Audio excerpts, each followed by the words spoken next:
Hey all. So this is War 7. I'm gonna say up front, this is not my best. Um, we knew that LVT wasn't pushing this season, but I still try to give my all every war.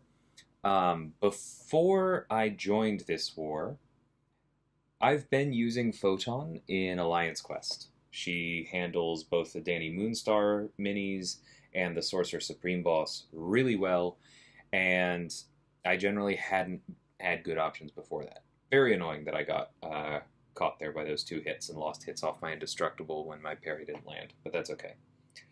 Photon handles Sasquatch really well here. Anyway, I, on autopilot, rejoined AQ with her, which would have meant that I would have had to take all of my fights the following morning. Not something I like doing. It also would have meant that the one person behind me on node 49 would have had to take their fights tomorrow morning, which I don't really consider acceptable personally. And so I used energy refills to rush all the way through AQ and then came into Alliance War. And I did it without a break, which in hindsight was incredibly stupid. Because while that fight went quite well, I've done Photon against Sasquatch God knows how many times. This next fight, which I've also done before, you're going to see a problem right away. The problem is, I seem to completely forget what tactic is currently on. And so I don't bother to intercept. And the problem with Kitty Pryde on this node is that although there are plenty of good counters to her, if you don't intercept, she's really dangerous. And if I'm remembering correctly, I still could have probably closed this out, but I needed to play it differently than I did. So right here we're fine, still fine, and I am still okay. I was trying to beta heavy so I could push to the special 2, but then, yep, I just needed to remember that she was going to be phased, wait for her to come in, throw a heavy, then I could have thrown my special 2, and I did not need to be fully ramped. I definitely could have closed that out. I made the fight way, way harder than it needed to be by not intercepting before she got to her first bar of power. Number one thing you're supposed to do in this tactic. And then I just got antsy. I panicked when the fight was still very savable.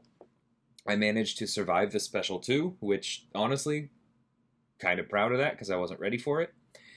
And then I just needed to wait, and I could have closed it out with my own special 2. Instead, you see that very simple cleanup. Yeah, I don't have an excuse for that. My head was just clearly not in it. Moving on to Havoc here. Good Shocker fight. Obviously, Shocker does not have an armor up, so you can take the detonation damage. However, he also is just a good nuke against mutants. So the goal is to have Havoc not throw a special one at all. I think there's a really good chance that that's going to happen coming into this, but I'm going to try to avoid it, right?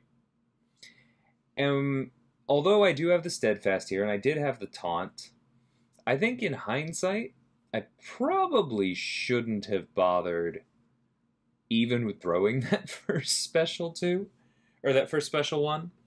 And what I definitely should have done is after I threw the first special 1, I should have just gone straight through to cash out. With my special 2, I shouldn't have hesitated like I did and allowed him to throw the second special 1, because that's why I now have to use a few more potions. But that's a small mistake. Loyalty economy has things to improve about it, but at the end of the day, I would much, much rather be spending my loyalty on potions to heal up after I do something mildly stupid, as opposed to after I give up an attack bonus.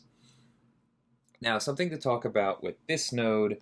Photon, of course, is an incredible Rintra counter because she's immune to neutralize and therefore just kind of ignores his nonsense. But this node is currently bugged. There is a weird interaction where, see, there it is, right as the one power sting expires, there is apparently a split second in the game code where the new power sting applies, and before the old one expires, even though it has no time left at all, the unblockable still triggers because there is like less than a frame where three debuffs exist at the same time. That is getting fixed in a future patch, but I just knew coming into this that that was a possibility, and there was a non-zero chance he was just going to go permanently unblockable. Is what it is.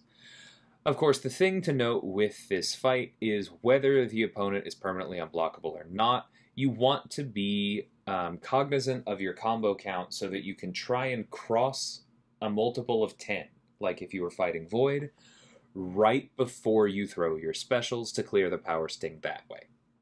Generally makes things significantly easier. Anywho, we have another Onslaught fight. This time it's a rank 3 7-star with Shocker again. Thankfully, this one is not Hazard Shift, so we don't have to worry about that. The goal here is going to be to ramp and then to use the special 2 when he has the protection up, because we want the special 2 itself to be a fresh knockdown. See, there we get our taunt. I'm not planning on using it, right?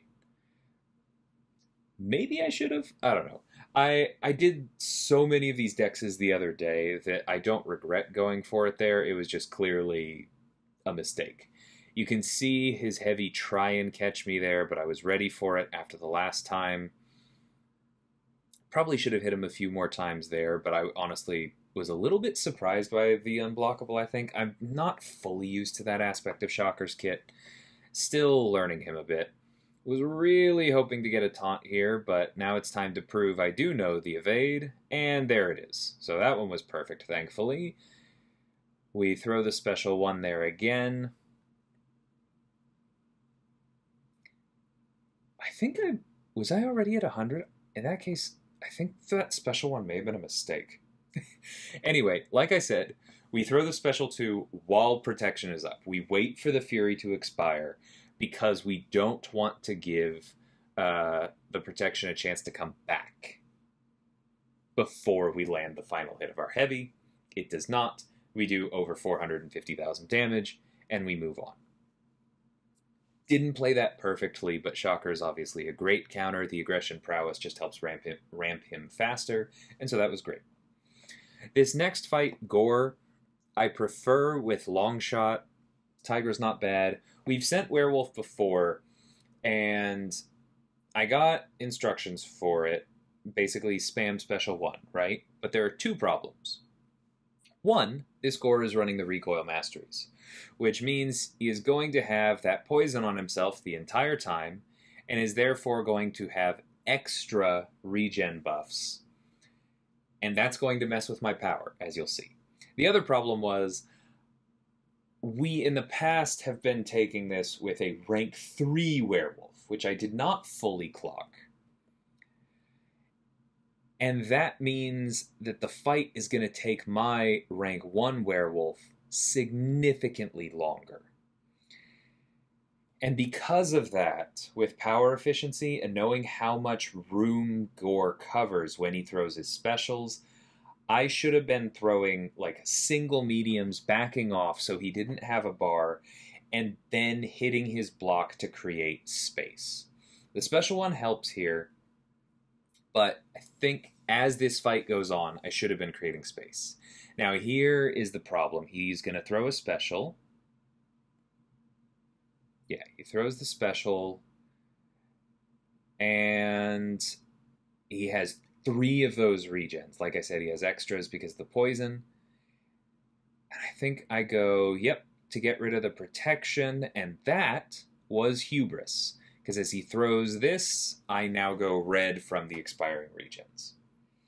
So that's unfortunate. And now I'm like not super confident that I have enough room to even throw specials. Actually, you do see me going for hitting block there. That's nice. But I can tell I'm getting backed up. Yeah, this is dangerous, right? I don't really have room anymore to hit him a single time and then bait out enough room to throw a special 3. So I know at this point I'm gonna have to push him to a special 2. And right here, I do land my heavy. I'm in Curse of Lycanthropy. I figure this is gonna do enough damage that I can get into a spot where I can at least finish it off, right? The special 2 will hurt, but I'll do okay. And that Rupture passive is ticking away, but now I make a real error because I didn't realize that I had my Striker back. I should have finished my combo, gone into the Striker, then thrown a special 1, and just let the Rupture passive from the special 3 tick. It's a harder fight with a rank 1 werewolf. It's a harder fight against a Gore that is running recoil. But it was absolutely winnable, right? I just needed to be a little more cognizant of the risk posed by Mystic Dispersion and spam my special 1s, not get greedy with the special 2. And at the end there, I needed to realize how close I was to getting my Striker back and use it to go YOLO, right? It's a very important skill in a world with relics and strikers, is to realize when they allow you to push that last little bit of damage. So, my fault.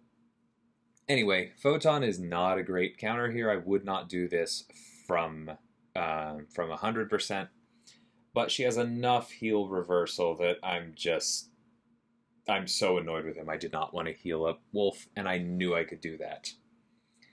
Notice that towards the end there I did have my Striker. I was prepared to use it and just close it out. Her Petrify is strong enough, especially on somebody with poison. I knew it would work. Anyway, so 2 deaths, making this already tied for my worst season in a very long time. Those of you who feel that way, I get it. And we head into Titania. It's definitely a harder fight than Storm the other day. She is running recoil, so there's that. But we do not have our Mr. Fantastic pre-fights, and therefore we do not have any resistance to the Incinerates. We also, crucially, do not have class advantage, because remember, the attack that Shocker gains on his heavy, unlike most attack rating increases, does scale with class advantage. So it was definitely a little spooked here because she was not letting us get that taunt. And so I just kind of went for it. This is the risk of this tactic, but because I was close enough when I threw the special 2 that I didn't need to close the distance with a medium, I had only landed 2 hits. I still had the stun, and therefore I was able to close it out without that actually being as risky as it looked. So an important thing to remember about Shocker's special 2 stun. Anyway, headed into Doom. We expect that he's going to throw his special 1 in Aura. With Decay gone, we no longer have access to slow. We're not going to turn it off. We do have access to a miss counter, so we don't need to worry about any of that. But we just need to make sure that we don't try and knock him down while this is up, right? And I don't know. Sometimes the special 1 catches me. Thankfully, it doesn't do a whole lot of damage to Photon. We still have our miss counter. We stay aggressive. But we also are cognizant of the fact that we are relatively low on charges here. We know we're about to run out of Pure Light Form, and that means that the next time there's a chance of us being faltered, we need to be careful. So we do throw a special to avoid that one. We notice that the falter has gone on him, so we don't just try and make the special 1 miss. We're not worried about the shock on us, because a reminder, if Doom does stun us with his heavy, we're going to go untouchable, it's going to miss. But we do need to be a little bit careful. Can't hit into him with the aura here, so we can't avoid the falter, but we can stick to mediums to maintain our spacing. That is the reason that Photon has that ability on her mediums, even outside of Pure Light Form, and we're going to stick to it. Can't use specials, but we can use strikers, so we're going to keep that in mind. He throws this. And no, we just close it out with a special even without Furies. Makes sense given how much was left, but I couldn't remember exactly how I did this. Anyway, not proud of the 2 deaths. We did win this war. Like I said, they weren't pushing. It wasn't close. But not happy with that. The werewolf one, I kind of forgive myself. It was tougher than we kind of thought it would be. We didn't fully account for the rank difference. The masteries mattered.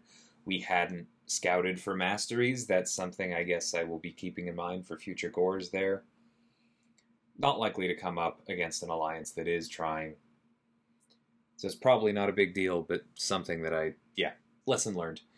Not too upset about that one. The Kitty Pride death is just embarrassing. I have no defense against that, except for the fact that I had just done all of AQ in like 40 minutes and should have taken a breather. But that's not an excuse, because I should have taken a breather. And I am enough of a veteran at this to know that I should have taken a breather.